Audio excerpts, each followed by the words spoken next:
విశాఖ 4వ పాదం, అనురాధ 4 పాదాలు, జ్యేష్ఠ 4 పాదాలు కలిస్తే వృశ్చిక రాశి.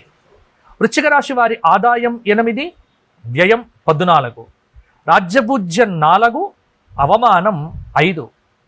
వృశ్చిక రాశి వారికి ఈ సంవత్సరం గ్రహచార రీత్యా పరిశీలన చేస్తే మేషరాశిలో 6వ స్థానంలో గురు సంచారం, కుంభరాశిలో 4థ స్థానంలో శనైశ్చరుడి యొక్క సంచారం, మీనరాశిలో 5వ స్థానంలో రాహువు యొక్క సంచారం, కన్యారాశిలో 11వ స్థానంలో కేతువు యొక్క సంచారం వెరసి వృశ్చిక రాశి వారికి ఈ సంవత్సరము కొంత ప్రతికూలత పెరుగుతోంది. అర్ధాష్టమ శని.